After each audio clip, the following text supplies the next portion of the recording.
Some of history's greatest stories have no endings. Across the globe, ancient texts known as fragmented manuscripts survive only as tattered remnants, their most crucial chapters lost to fire, decay, or deliberate destruction. These are not just old books, they are unfinished puzzles that challenge us to rebuild entire lost worlds from a handful of scattered clues. By the end of this journey, you will discover 20 of these enigmatic fragments and learn the powerful methods used to resurrect the narratives they once held.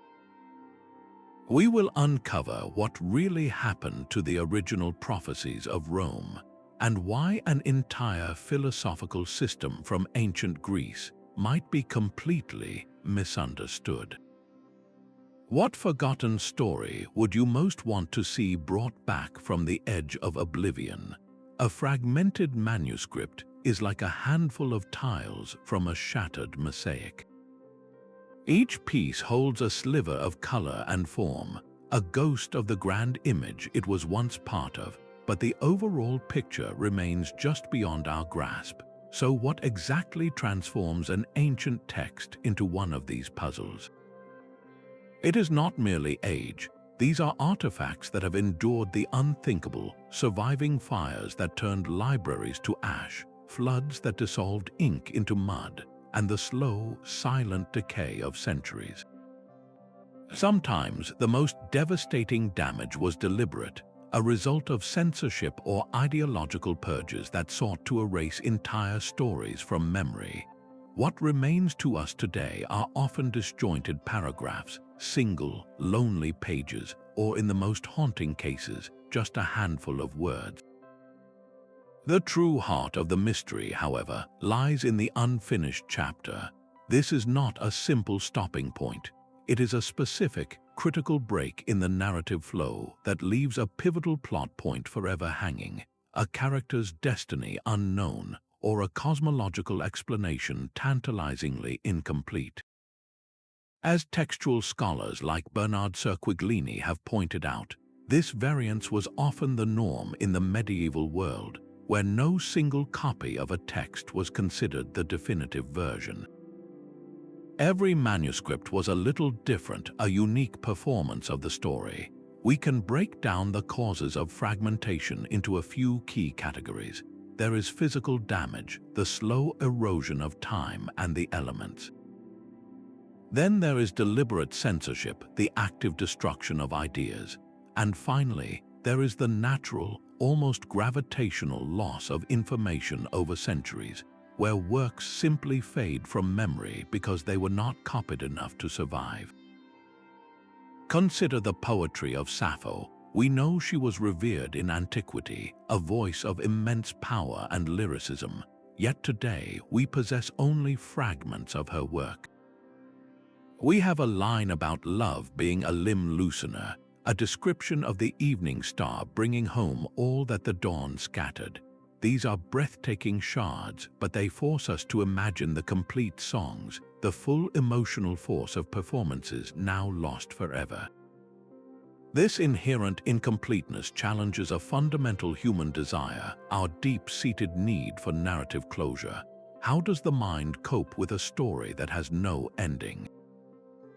It is this very question, this struggle to resolve the unresolved, that pulls us toward our first specific manuscript, a text whose silence speaks volumes. The flames that consumed the Capitoline Temple in 83 BC did more than just burn wood and stone. They devoured the voice of the gods. Inside that temple were the original Sibylline books, a collection of prophetic verses that had guided Rome through centuries of plagues, invasions, and political turmoil. Their destruction created a void of divine guidance that the state felt immediately and acutely. The Roman historian Livy recorded the profound anxiety that gripped the city, a collective dread that they had lost their sacred compass in a dangerous world. This was not merely the loss of a text, it was the silencing of an oracle. the original books were said to have been purchased from a mysterious Sibyl, a prophetess, by a king of early Rome. She offered him 9 books of prophecies at an exorbitant price. He refused. She burned 3 and offered the remaining 6 at the same price. He refused again. She burned 3 more and offered the final 3, still at the original price. This time, terrified, he bought them. These were the texts consulted whenever the Senate faced an unprecedented crisis, their cryptic verses interpreted by a special priesthood to reveal the will of the gods and the necessary rituals to secure Rome's favor. The sheer volume of prophecy lost in that fire is staggering, leaving us with only scattered fragments and references quoted by later historians. These surviving snippets are tantalizingly vague, often speaking of the fates of empires and the coming of final world rulers. Their ambiguity was their power, allowing them to be reinterpreted for every new age. But their loss also created an opportunity. Into the vacuum rushed a flood of forgeries and imitations, texts now known as the Sibylline oracles. These were written centuries later, often by Jewish and Christian authors who co-opted the authoritative Sibylline name to lend weight to their own theological and political predictions. They wove together pagan imagery with monotheistic doctrine, predicting the fall of wicked cities and the triumph of their faith. Modern scholars face a monumental task, sifting through these later oracles to find any possible echoes of the authentic, lost Roman verses. They compare mentions in Livy and other Roman writers with Greek sources, looking for consistent themes about ritual practice or statecraft. The goal is to strip away the later Christian interpolations and glimpse the original pagan core, the spiritual framework of the Roman Republic. This case shows us how the destruction of a single, foundational religious text does not end its story. Instead, it shatters the narrative, allowing countless new stories to grow in the cracks. What other sacred texts have been so completely lost that their absence itself reshaped a religion? This question leads us directly to a cornerstone of Western literature, one whose gaps are as formative as its words. Homer's great epics were never meant to stand alone. The Iliad and the Odyssey were originally just 2 powerful threads in a far richer narrative tapestry, a collection of ancient poems known as the epic cycle. This cycle chronicled the entire saga of the Trojan War, from its divine origins to its bloody, bitter aftermath. Yet today, the other poems in this cycle, works like the Cypria, the Aethiopes, and the Little Iliad, have vanished almost completely. We are left with only sparse summaries by later scholars and a handful of quoted lines, mere echoes of the sprawling stories they once told. This loss is not trivial. It represents the catastrophic collapse of the connective tissue that held the entire epic tradition together.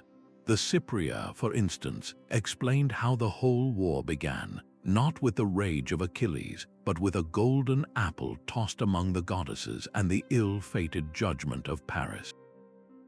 The Aethiopes then picked up where the Iliad left off, narrating the dramatic arrival of the Amazon queen Penthesilea, a fierce warrior who fought for Troy and was slain by Achilles, who, in a haunting moment of tragic clarity, fell in love with her as she died. We lost the detailed account of Achilles' own death, pierced in his vulnerable heel by Paris, and the fierce battle over his divine armor. The Little Iliad gave us the cunning scheme of the Trojan horse, the very event the Odyssey only recalls in a ghost's memory. These were not minor side stories. They were the essential narrative bridges that transformed a collection of heroic episodes into a single, coherent mythology. As the scholar M.L. West emphasized, these poems offered crucial links and alternative perspectives on the iconic heroes, presenting a world where the moral lines were more complex and the gods' interventions even more direct. Without them, the story of the Trojan War feels strangely compressed, like a film with crucial reels missing. We know the beginning and the end, but the pivotal middle, the emotional and narrative core, has been hollowed out. This profound absence forces modern storytellers to become inventors. When you see a movie or read a novel that depicts the death of Achilles or the building of the Trojan horse, that narrative is almost entirely a modern creation, a necessary fabrication to fill a void left by antiquity. The fragmented canon does not just deprive us of stories, it actively compels us to create new ones, proving that a narrative gap can be as generative as it is devastating. From the vanished epics that framed the ancient world, we must now confront a philosophical void that challenged its very foundations. The true scope of Aristotle's genius might be one of history's greatest intellectual losses.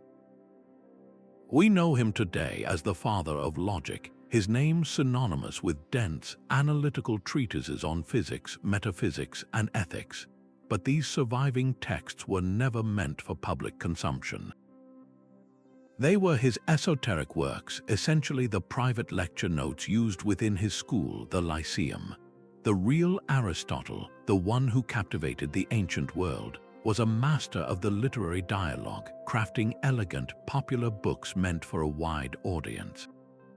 The Roman orator Cicero, writing centuries later, would praise these lost works for their prose, which he described as a golden river of speech.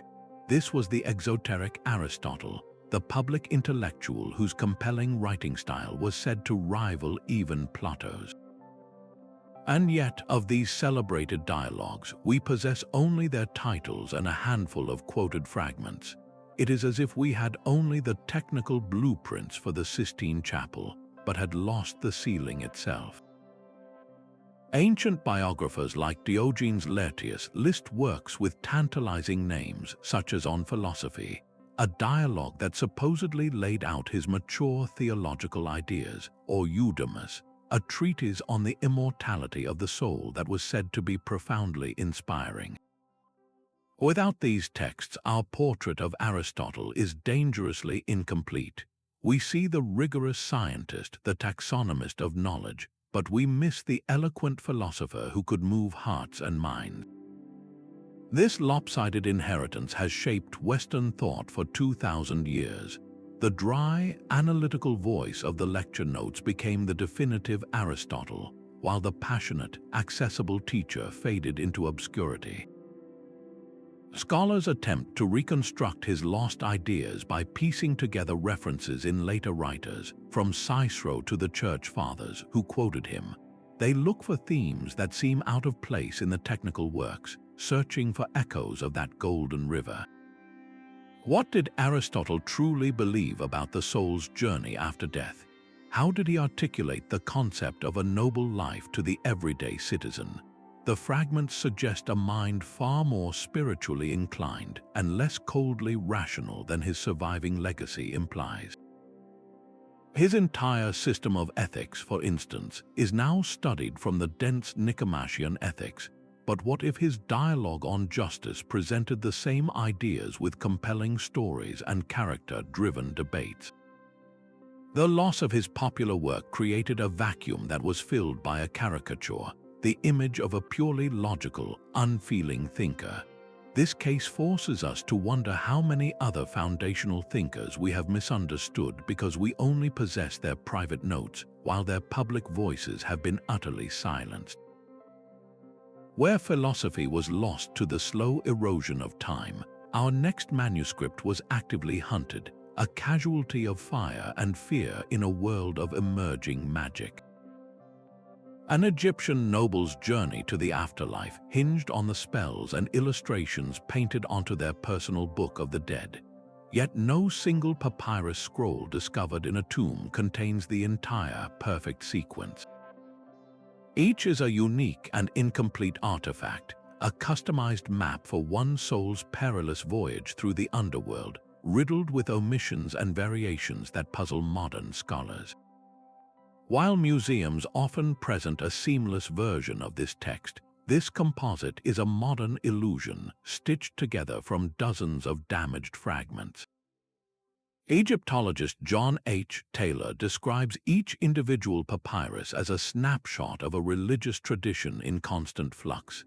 A spell to protect the heart from being devoured by a monster might be present in one scroll but entirely missing from another of the same era, perhaps because a local priest believed a different incantation was more potent.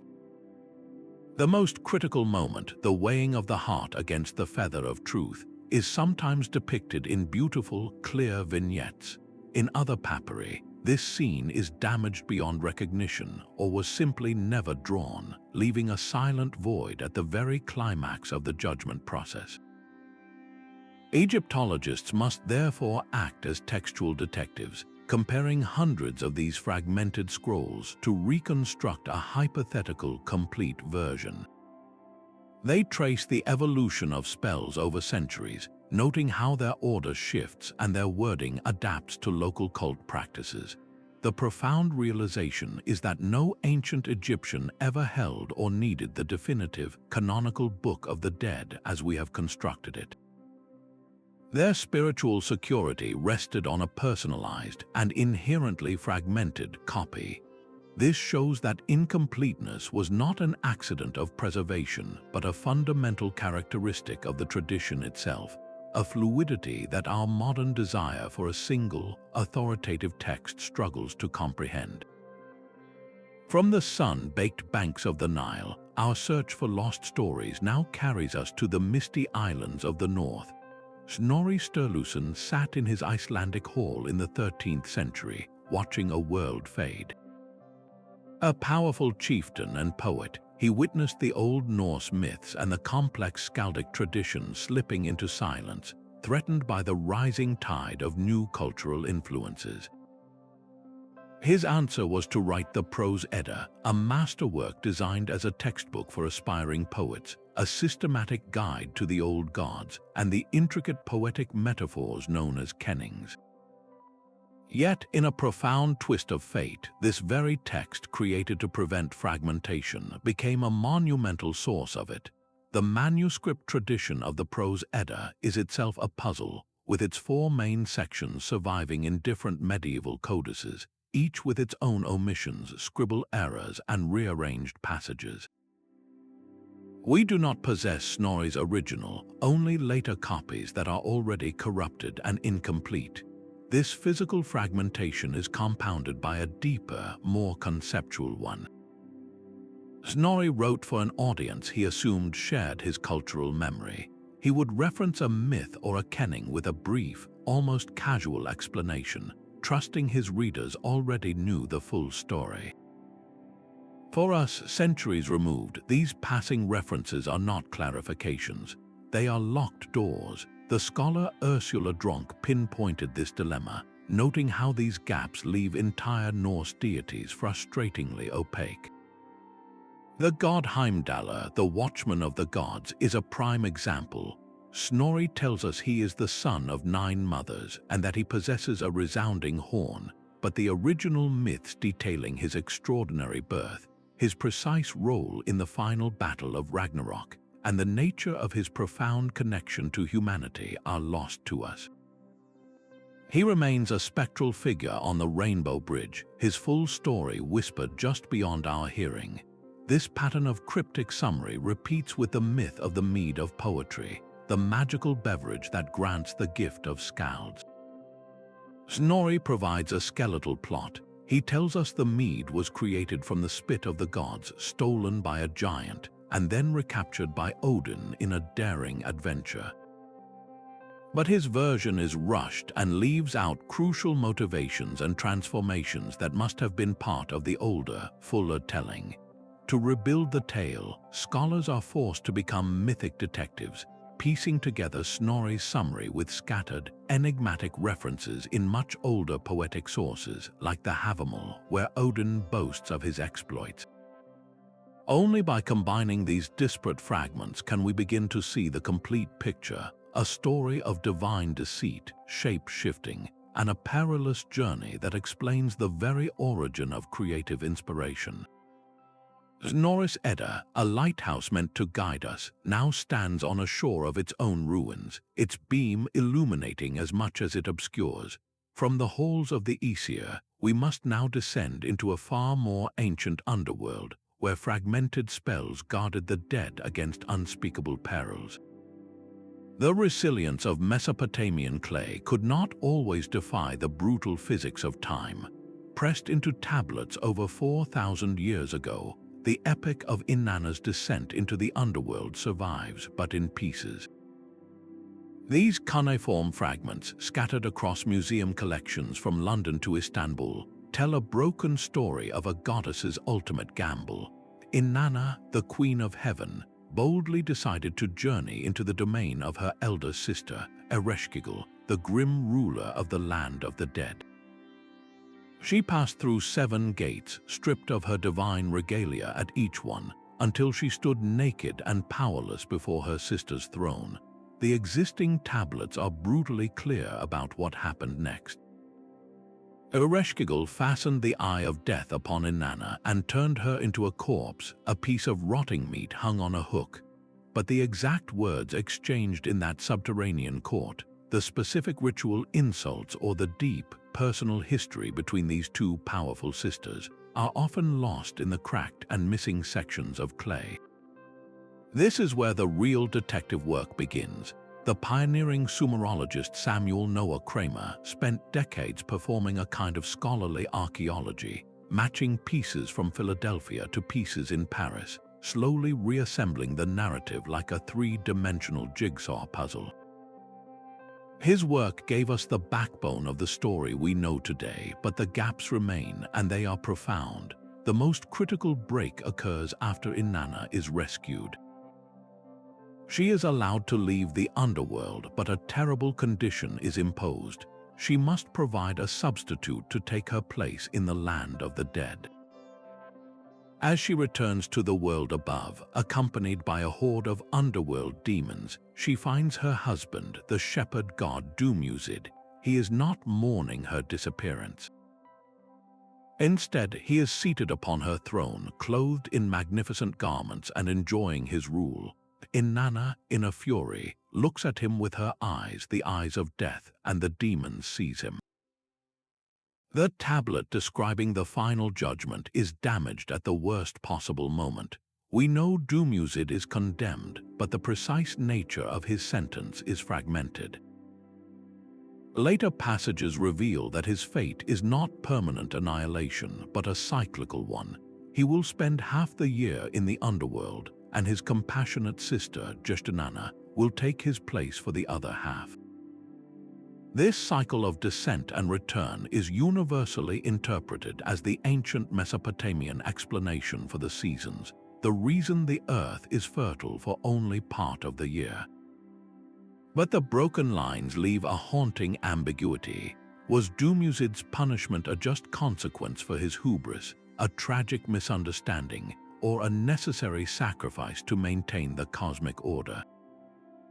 The missing text leaves us to debate whether he was a villain or a victim, a negligent husband or a divine scapegoat.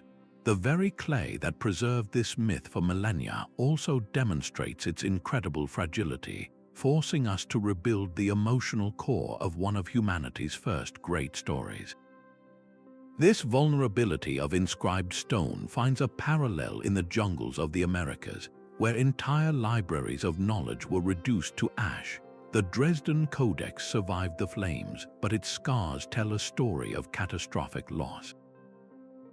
In July of 1562, in the town of Mani in the Yucatan, the Spanish bishop Diego de Landa orchestrated a massive auto da fe, a ceremonial burning meant to purge native belief.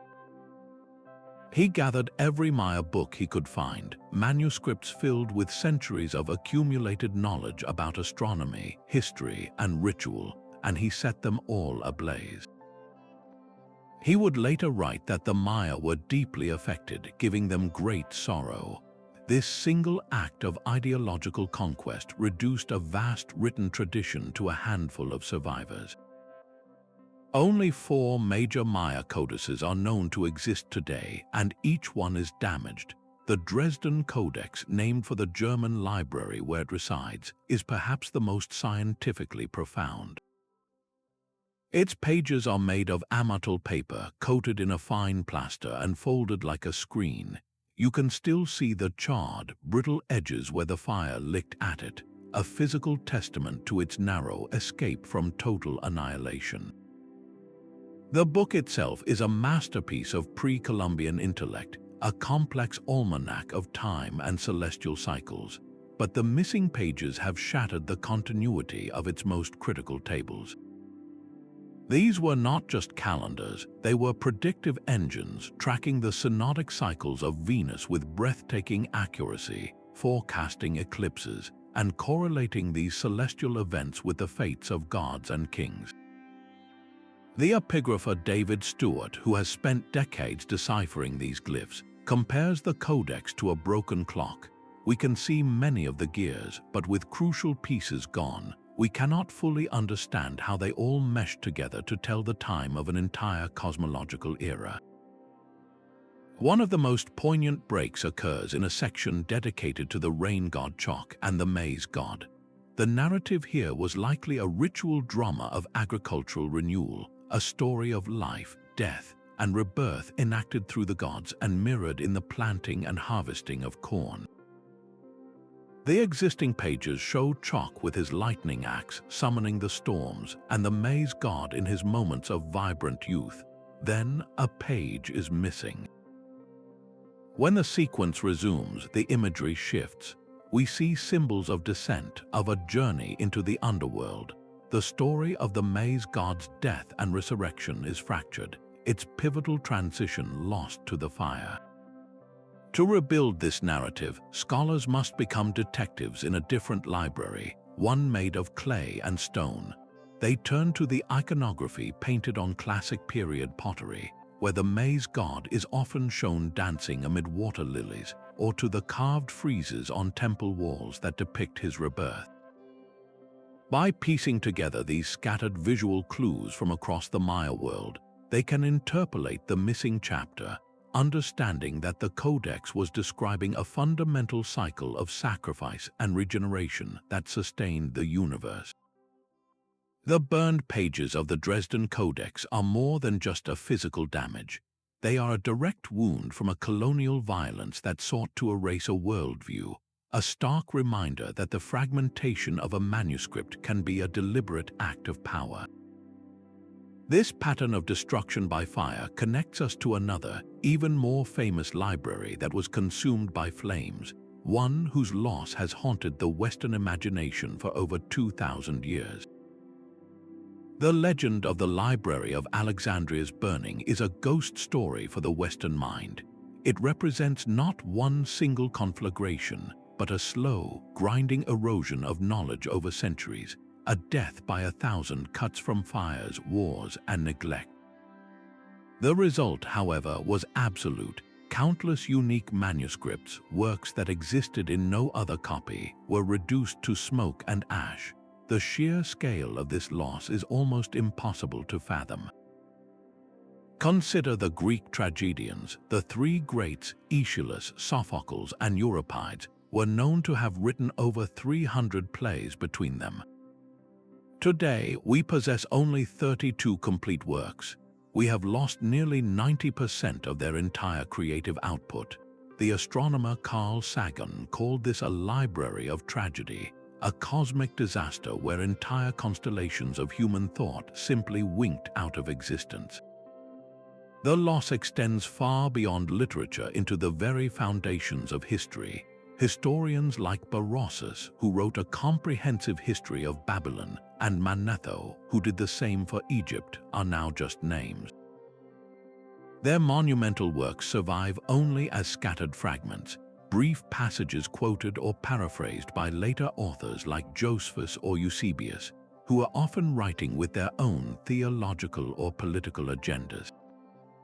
This forces modern historians to attempt one of the most delicate tasks imaginable, rebuilding the ancient chronologies of entire civilizations through a lens that is cracked, warped, and held by someone else. A quote from Berossus about the antediluvian kings of Babylon, might be preserved solely because a Christian writer wanted to use it to prove the antiquity of his own faith's timeline. We are not reading Berossus, we are reading a version of him that has been filtered, edited, and repurposed. This fragmentation teaches a humbling lesson about the fragility of cultural memory. It shows us that history is not a solid edifice, but a story told by the survivors, and that the loudest voices from the past are not always the most important ones. They are simply the ones that were lucky enough or useful enough to be copied and preserved. From the ashes of a universal library, we now turn to a single, enigmatic scroll that survived against all odds, a text that promised a secret wisdom and then deliberately concealed it. The Epic of Gilgamesh we know today is itself a magnificent reconstruction. The standard version, pieced together from thousands of clay fragments in the library of Assyrian king Ashurbanipal, presents a seemingly complete narrative, but this is an illusion of modern scholarship. Beneath that definitive text lies a deeper layer of fragments, earlier and often contradictory versions of the story inscribed on tablets that have been shattered or, in some dramatic cases, transformed by fire into brittle, blackened lumps of carbon. These are not just broken pieces, they are ghosts of alternative narratives, proving the epic was a living, evolving tradition for centuries before it was ever standardized. The discovery of the Pennsylvania tablet in the early 20th century was a revelation. It filled a crucial gap in the standard version, giving us the vivid details of Gilgamesh and Enkidu's journey to the cedar forest, their confrontation with the monstrous guardian Humbaba, and the felling of the sacred trees. Without this one recovered fragment, a central act of the hero's quest would have remained a vague and silent chapter. Yet for every gap that is filled, another remains stubbornly dark. Modern technology offers a kind of magic to see the unseen. Researchers now use high-resolution, multi-spectral imaging to peer into the carbonized surface of a burned tablet. By photographing it under different wavelengths of light, they can sometimes cause the faded ink to appear in stark contrast, resurrecting lines of text that are completely invisible to the naked eye. But even this technological sorcery has its limits. The fire that carbonized the tablets also fused them, often gluing entire libraries into a single, impossible-to-separate block. The most profound gaps are not just missing lines but missing contexts. The existing epic tells us the goddess Ishtar, furious at Gilgamesh for rejecting her marriage proposal, unleashes the bull of heaven upon his city. But the text only hints at a deeper backstory, a litany of Ishtar's previous mortal lovers, each of whom she supposedly cursed or destroyed. The names of these men, the details of their tragic fates, are lost in the broken portions of older tablets. Were they shepherds, were they kings, their stories would have given terrifying weight to Gilgamesh's refusal, showing the audience exactly what kind of divine wrath he was bravely invoking. Their absence flattens her character into a single moment of rage when she was likely a far more complex and feared figure in the older, fuller myth.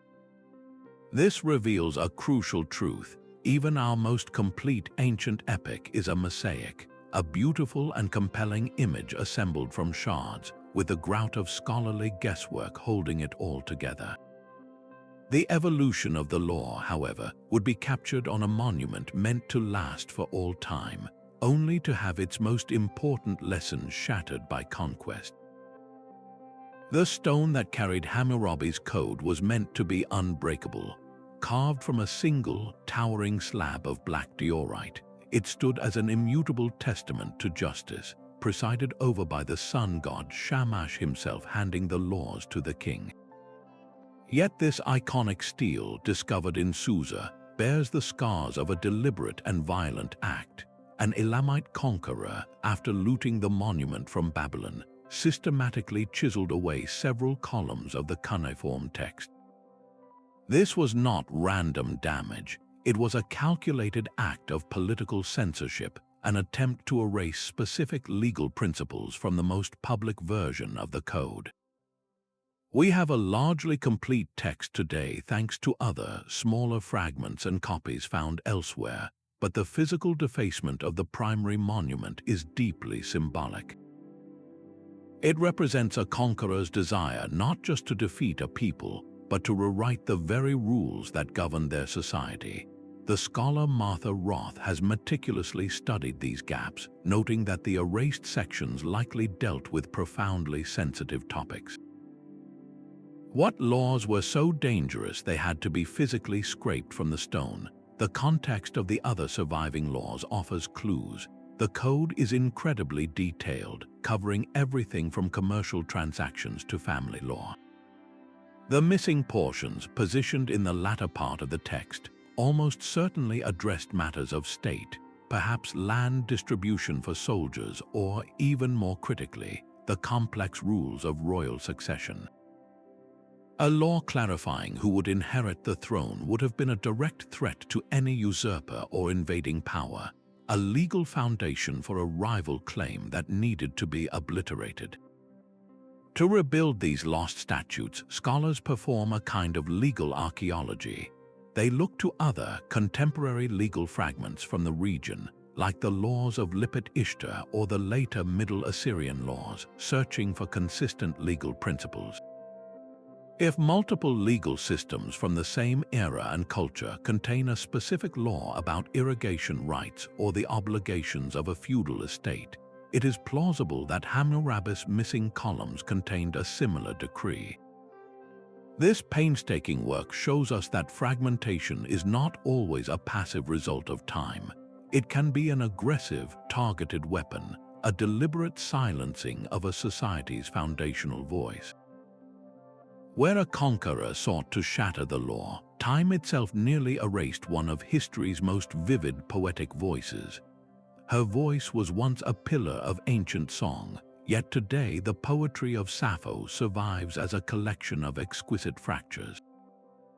Hailed as the 10th muse in her own time, her 9 books of lyric verse were celebrated across the Greek world, only to be almost entirely lost during the Middle Ages.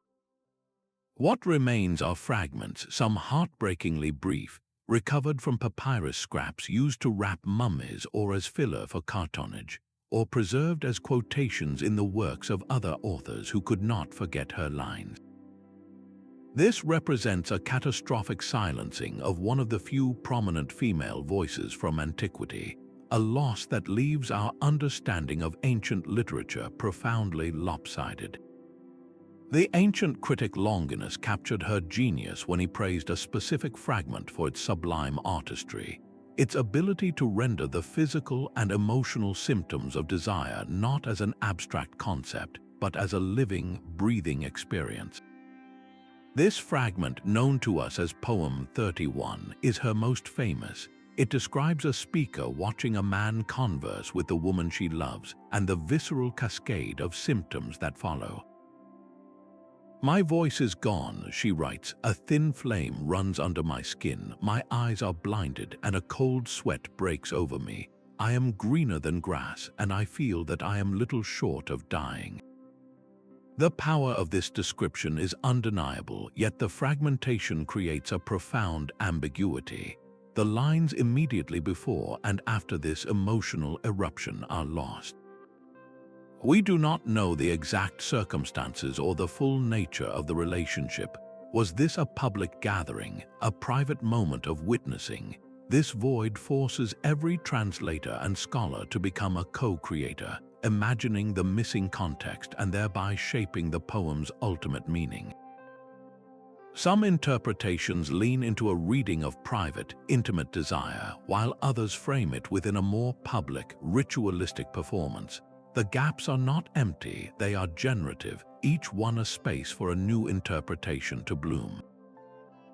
The quest to recover more of her words is a modern scientific drama. In the digital age, researchers employ multi-spectral imaging on papyrus fragments that were once considered too faded or damaged to read.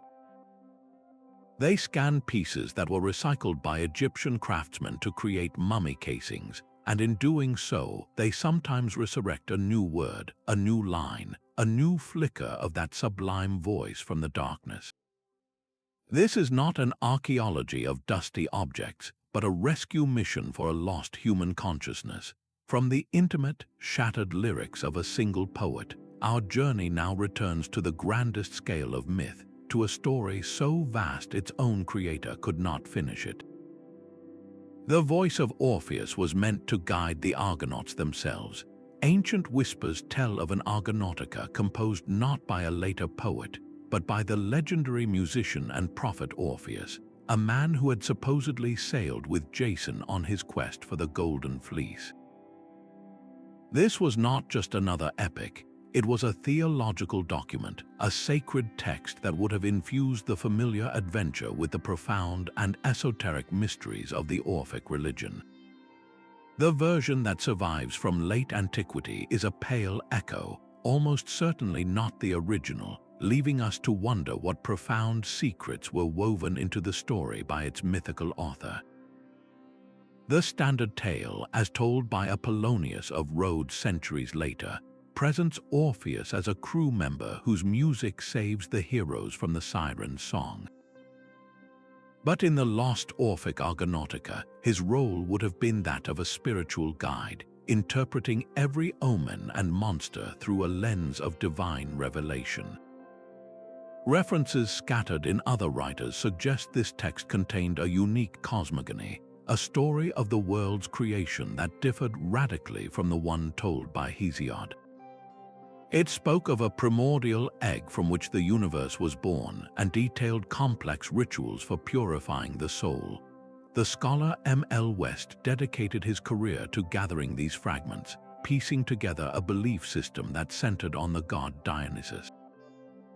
In this lost theology, the human soul was divine, a fragment of the god trapped in a cycle of reincarnation, and the goal of life was to break free through secret initiations and ascetic practices. Imagine then how differently the quest for the fleece would have read. The golden ram's skin was no longer just a symbol of kingship. It could have been a metaphor for the liberated soul, shining and immortal. The terrifying clashing rocks were not just a physical obstacle, but a representation of the difficult passage the soul must make. Jason's entire journey transforms from a heroic conquest into an allegory for the soul's arduous path to salvation.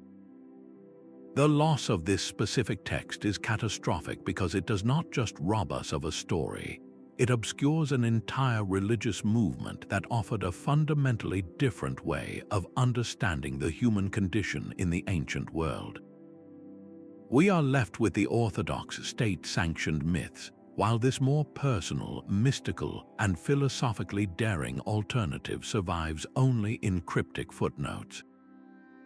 This forces us to ask how many other spiritual paths have been completely erased, leaving only the dominant narrative to speak for the past.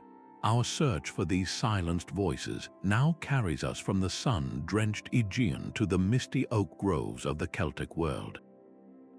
Ireland's national origin story rests on a manuscript that cannot agree with itself.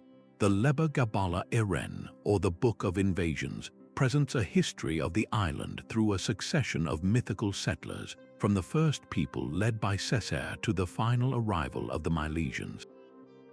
But this narrative is not a single, clear chronicle. It is a tangled web of conflicting manuscripts, each a recension that tells a slightly different, and often contradictory, version of the same foundational events. The scholar R.A.S. McAllister spent years collating these variant texts to create a standard edition, but his work ultimately highlights the profound instability at the heart of the tradition. There is no single, authoritative book of invasions, only a chorus of dissonant voices all claiming to sing the same song. This fragmentation is most acute in the accounts of the pre-human peoples, the monstrous Fomorians and the godlike Tuatha De Danann. Were the Fomorians a race of oppressive sea pirates, or were they a more complex society, perhaps even the original inhabitants? The manuscripts offer glimpses but withhold a coherent portrait, leaving their true nature and their eventual fate shrouded in ambiguity. The most critical rupture concerns the arrival of the Milesians, the mortal ancestors of the Irish people. According to the compiled narrative, they landed in Ireland and confronted the Tuatha De Danann, the magical tribe that then ruled the island. A deal was struck, a treaty that would define the spiritual geography of Ireland for centuries to come. The existing texts tell us the land was divided, but the precise terms of this division are fragmented across different versions. In one account, the Milesians took the world above the ground, while the Tuatha De Danann retreated into the fairy mounds and the world below, becoming the Aus-Shi, the people of the other world. Yet another manuscript implies the division was not spatial but temporal, with the two races ruling the land in alternating cycles.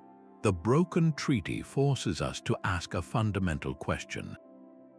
Did the Milesians conquer the land, or did they merely broker a fragile, mystical coexistence with its original, divine owners?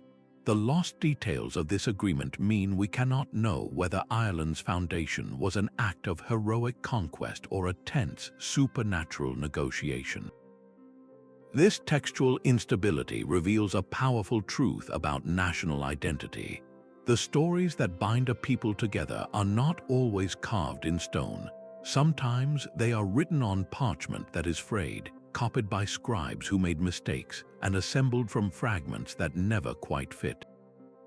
Our own sense of history and origin can be built upon a foundation that is, itself, a beautiful and compelling patchwork of lost chapters.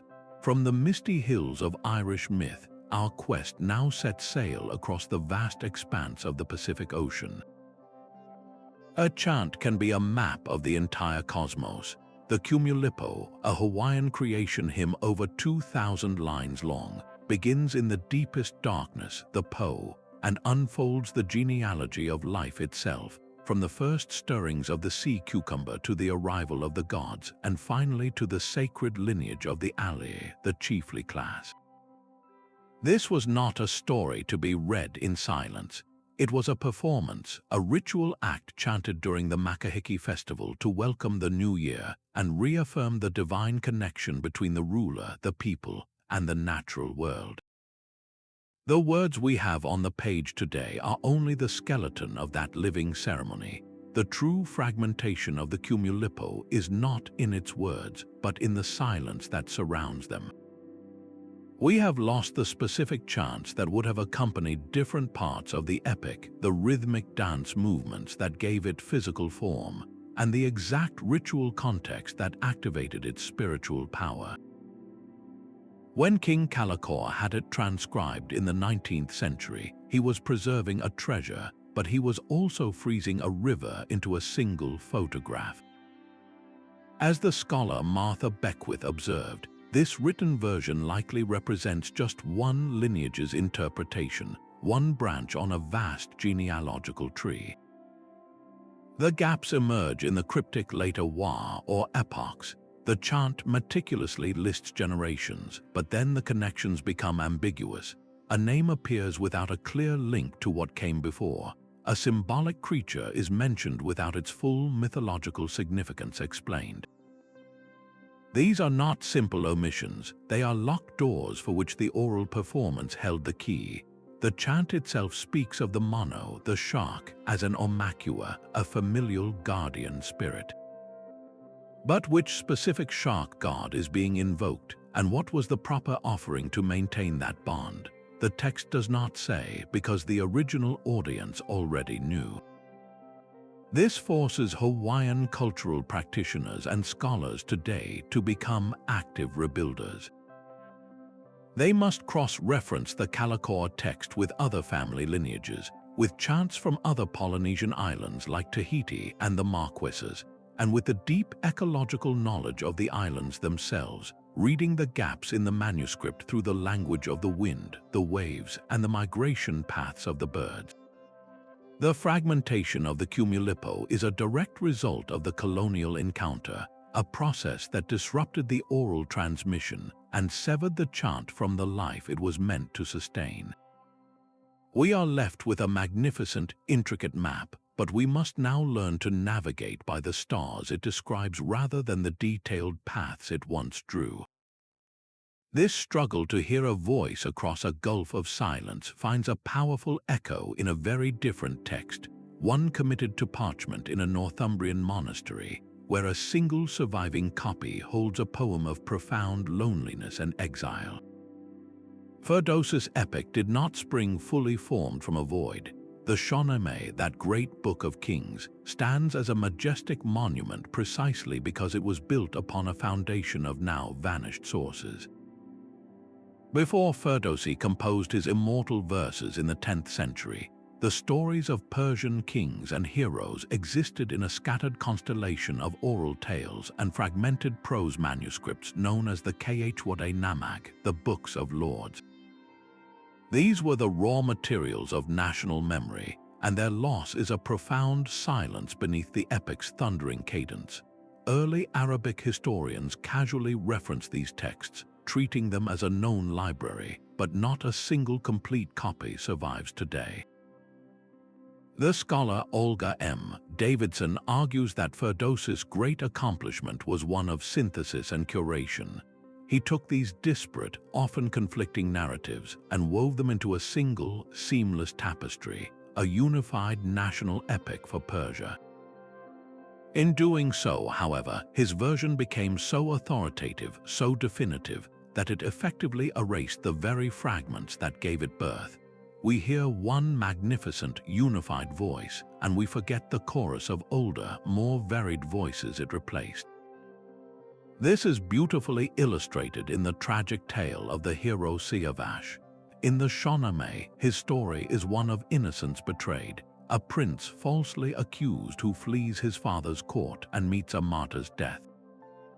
But the surviving references suggest the older, pre-Ferdowsi versions were far more mythically complex. They hinted at Siavash as a dying and rising god figure, a symbol of vegetation whose blood sanctified the earth. The specific rituals and deeper cosmological meanings attached to his story in these lost Khwade Namag are gone, leaving a narrative that feels more like a human tragedy than a sacred mystery. This created a spiritual and moral gap in the story. Later Sufi poets and thinkers, centuries after Ferdowsi, saw this void and rushed to fill it. They reinterpreted Siavash's journey as a profound allegory for the soul's exile from God, his unjust execution becoming a necessary sacrifice on the path to divine union. Their beautiful, mystical readings were not part of the original epic's fabric, but were instead a direct response to its omissions, a spiritual commentary made necessary by the loss of the older, more theologically rich source material. A complete text can therefore be the ultimate obscuring force, hiding the messy, fragmented, and wonderfully diverse process of its own creation under a facade of perfect unity. This journey from the lost libraries of Persia now carries us to the floating world of Japan, where a single artist's sketchbook holds the ghost of a story the world will never read. Even a foundational chronicle can be a collection of ghosts. The Nihon-shoki, the Chronicles of Japan completed in 720, presents itself as an authoritative record of the nation's divine origins, but its own pages whisper of competing truths it chose to leave behind. This official history is largely intact, yet its most fascinating feature is the editorial notes that reference other texts and differing opinions now completely lost to us. The translator William George Aston identified these scattered notes as direct evidence of a richer, more contentious textual world that the Chronicles compilers had to navigate. What we possess is the single, polished version that made the final cut, while the chorus of alternative accounts that informed it has been silenced. This is most apparent in the dramatic conflict between the sun goddess Amaterasu and her stormy brother, Susanoo. The Nihon-shoki does not give us one story, but presents multiple versions of their clash side by side. In one account, Susanoo's behavior is so destructive and impure that Amaterasu hides in a cave, plunging the world into darkness.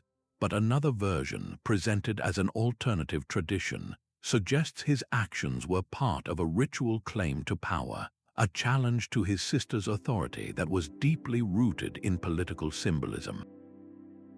The compilers included these variants, but they also noted that other records existed with even more divergent tales. Those other records are gone. We are left with the official compilation, a text that acknowledges fragmentation only to assert its own control over the narrative. By including multiple versions, the chronicle creates an illusion of transparency, yet its ultimate authority comes from being the one text that survived in full. The lost variants would have revealed a mythological past that was far less settled, where gods like Susanoo could be interpreted as chaotic villains or as legitimate rivals in a complex divine politics.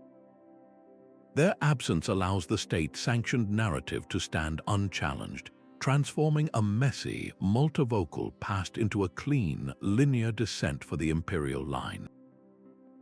This is how official histories are built, not from a single truth, but from the careful selection and silencing of many competing ones. The search for a singular authorial voice now draws us to a poet whose own identity is the ultimate fragmented manuscript.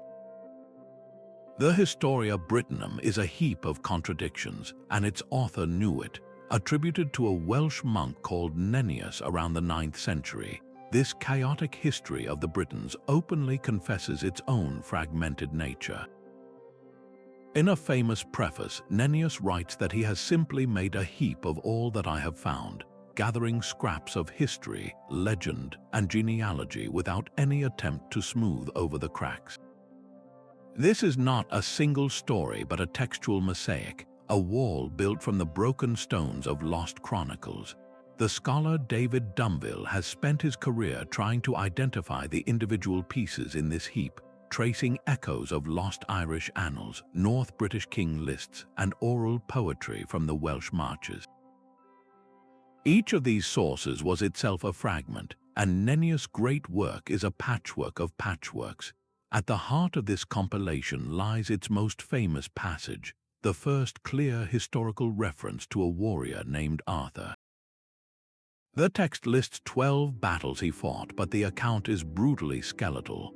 We get a string of cryptic place names, locations like the River Glyne and the City of the Legion, but no description of the fighting, no speeches from the heroes, no sense of the stakes. It is a bare-bones chronicle entry, a list of headlines without the articles. This profound narrative void became a vacuum that sucked in centuries of creativity. Later storytellers, from Geoffrey of Monmouth to Thomas Malory, looked at this empty framework and saw a canvas.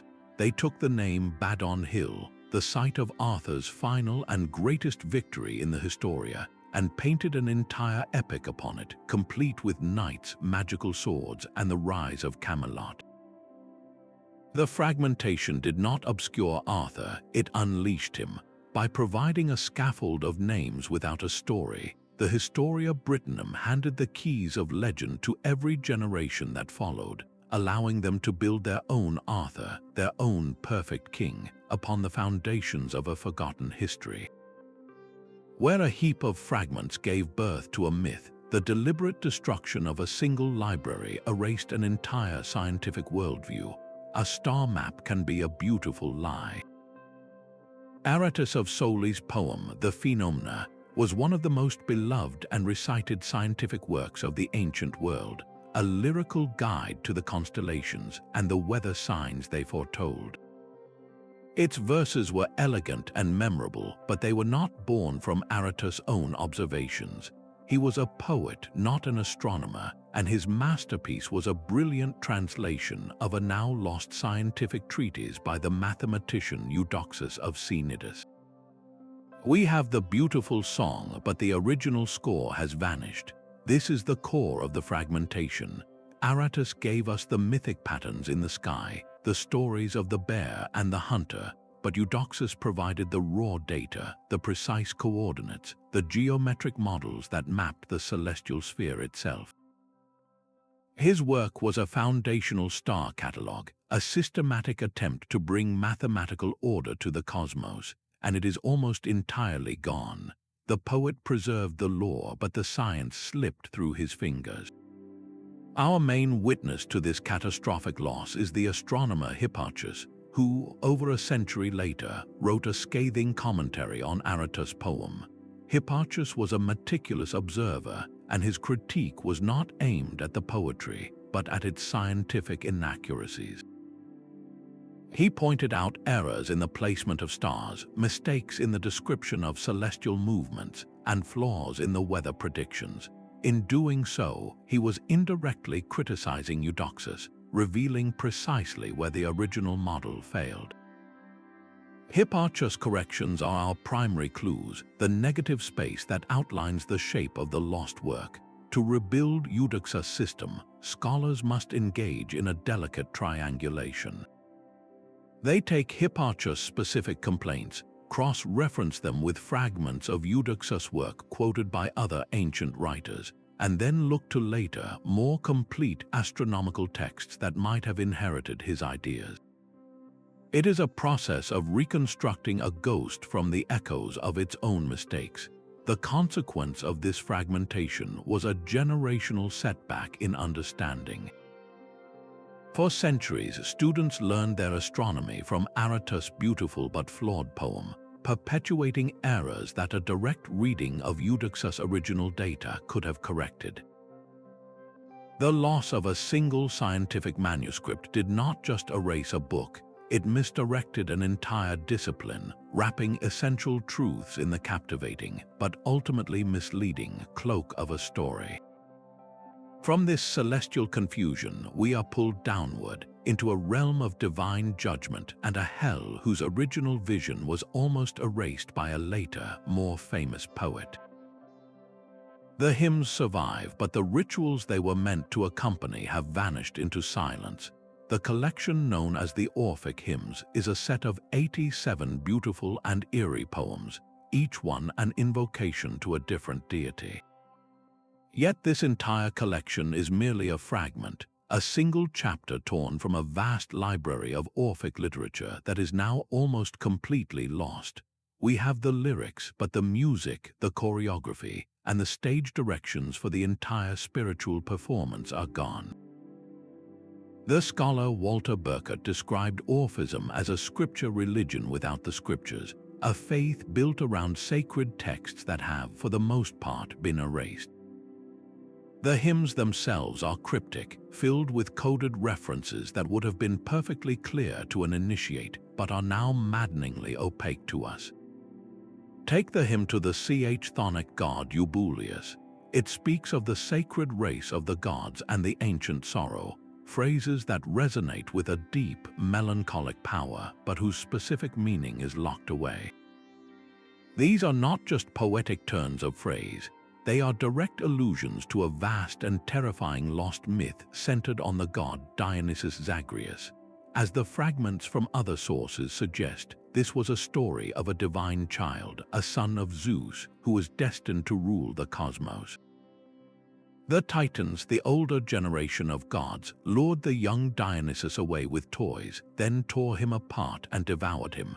Zeus, in his fury, smote the Titans with lightning, and from their ashes humanity was born. This is the ancient sorrow, the primordial crime that, in Orphic belief, left a stain of titanic violence within every human soul. The sacred race of the gods refers to the new, pure dynasty born from this chaos. The hymn to Eubuleus was likely chanted during a secret initiation rite, a ritual meant to purify the soul and free it from this inherited guilt, but the hymn gives us only the incantation. It does not tell us what the initiates wore, what they ate or drank, what symbolic objects they handled, or what sacred drama they enacted to achieve this spiritual rebirth. Did they reenact the dismemberment of Dionysus as a form of sympathetic magic? Were they shown specific symbols that represented the heart of the god, which was saved and used to recreate him? We have the words, but the transformative power has leaked out of the ceremony. To even begin to understand this hymn, we must become mythic detectives, pulling together shattered clues from 6th century BCE bone tablets buried in Olbia, to the torn papyri of the Derveni scroll, to the disapproving summaries written by early Christian fathers who sought to condemn these pagan mysteries. Each source offers a tiny, fractured piece of the puzzle. The loss of the complete Orphic ritual texts is a profound spiritual amnesia. It severs the connection between prayer and practice, leaving us with beautiful poems that whisper of a salvation we can no longer fully comprehend. This final journey through a broken faith brings us to the most intimate fragmented manuscript of all, one that maps not a myth or a history, but a single human mind. A single letter fragment found in a remote monastery library ignited one of the 20th century's most explosive theological debates. In 1958, the scholar Morton Smith was cataloging manuscripts at Mar Saba, an ancient Greek Orthodox monastery near Jerusalem, when he discovered a handwritten copy of a letter attributed to Clement of Alexandria, a revered early church father. The letter's contents were staggering. It quoted from a secret Gospel of Mark, a version of the canonical Gospel that contained additional, deeply enigmatic stories about Jesus. This was not a manuscript damaged by fire or time, but one that had been deliberately hidden, its very existence a secret kept for centuries. The central fragment describes a scene utterly absent from the New Testament. After the raising of Lazarus, the text says Jesus went to a house in Jericho where a young man came to him by night, wearing only a linen cloth over his naked body. And he remained with him that night, for Jesus was teaching him the mystery of the kingdom of God. This nocturnal initiation, with its intimate and mysterious details, suggests a version of Christianity far more esoteric and spiritually complex than the one that became orthodox. The letter fragment itself is a masterclass in ambiguity. Clement, writing to a follower named Theodore, acknowledges the secret gospel's existence but warns that it is a distorted copy, mixed with false, shameless additions by the Carpocratians, a heretical sect. He instructs Theodore to deny this expanded gospel even as he confirms its reality, creating a perfect paradox for modern scholars. The debate over its authenticity is a war fought over ink and handwriting, with critics arguing Morton Smith forged the document himself, while defenders point to linguistic and stylistic evidence that seems to place it firmly in the 2nd century. The true fragmentation here is not of parchment but of certainty. If the letter is genuine, it forces a radical rebuilding of Christian origins. It suggests that the Gospel of Mark we know was just a public version, while a more spiritually advanced secret teaching circulated among a select few. Our canonical New Testament would then be a curated collection, a political and theological compromise that actively suppressed alternative narratives to create a unified orthodoxy. The loss of that heterodox landscape, the silencing of those secret teachings, would mean that the foundational texts of a major world religion are themselves the survivors of a profound historical fragmentation. We are left with a haunting question. Is our religious tradition built on a complete story, or is it a beautiful mosaic assembled from the fragments that the winners decided to keep? After exploring these 20 manuscripts, from the ashes of Alexandria to this secret gospel, we must confront the collective meaning of all this loss. What does it mean for our understanding of history, knowledge, and ourselves when the most important stories are the ones we can no longer read? A master restorer working on a damaged Renaissance fresco faces an impossible choice. Every brushstroke applied to fill a lost section of sky or a saint's missing hand is an act of both recovery and invention, forever binding their own interpretation to the original artist's vision. This is the precise, delicate tension at the heart of rebuilding fragmented manuscripts. Do we preserve the silence of a gap, honoring its emptiness, or do we dare to fill it with our best, most informed guess? The process is a tightrope walk between scholarly rigor and necessary creativity. Textual critics like Sebastiano Timpanaro have established guiding principles for this work. One key rule is lectio difficilia potia, a Latin phrase meaning the more difficult reading is preferred. Scribes copying manuscripts over centuries tended to simplify confusing passages, so if one version of a text contains a strange or complex word while another has a simpler, more obvious one, the stranger reading is likely older and more authentic. Another critical tool is stematics, the meticulous work of reconstructing the family tree of manuscripts. By comparing errors, omissions, and shared quirks across different copies, scholars can trace them all back to a lost common ancestor, a hypothetical original text. The modern toolkit for this reconstruction is vast. Experts use comparative mythology, searching for shared story patterns across different cultures to guess at a missing plot. They employ linguistic analysis, tracking the evolution of words to date a text or spot later additions. They lean on archaeological context, using artifacts found alongside a manuscript to understand its world. And now, digital humanities and artificial intelligence offer new power, using pattern recognition to suggest completions for damaged lines or to identify the author of an anonymous fragment. Yet with this growing power comes a profound ethical dilemma, especially when dealing with the living, breathing stories of indigenous and oral cultures. A Polynesian chant or a Native American creation story is not a dead artifact. It is a vital thread in the fabric of a community's identity and spiritual life. When an outside academic, however well-intentioned, attempts to rebuild a fragmented narrative from that tradition, the act can veer into a form of neo-colonialism. It risks seizing control of a people's own memory, imposing an outsider's interpretation on a sacred inheritance. This forces a difficult question. Who truly has the right to rebuild a lost story? Is it the scholar with the technical expertise, or the community that carries the story in its collective soul, even if the specific words have been forgotten? The most responsible reconstructions today are collaborative, built on partnerships that return authority to cultural heirs. As we master the techniques to reassemble these puzzles, we must also learn to sit with the meaning of the gaps themselves. Sometimes the silence is not an emptiness to be filled, but a sacred space to be respected. Our journey through these 20 unfinished chapters reveals that fragmented manuscripts are not merely holes in our knowledge.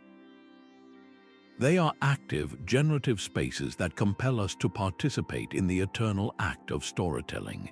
From the ashes of the Library of Alexandria to the scattered syllables of Sappho, we have seen how loss has been a constant companion to human culture. The key takeaway is that the process of rebuilding is as important as the original texts themselves.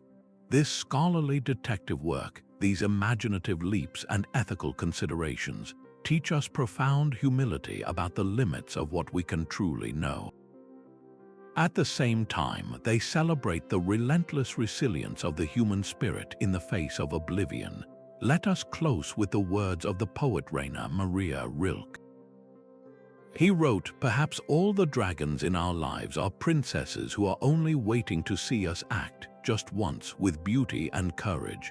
Perhaps these fragments are our dragons, challenging us to rebuild with that same beauty, that same courage, and above all, a deep and abiding respect for the silence we cannot fill. The story is never truly over as long as we are here to tell it. We would love to hear which of these lost stories you would most want to see restored. Share your choice in the comments below and subscribe for more journeys into the mysteries of our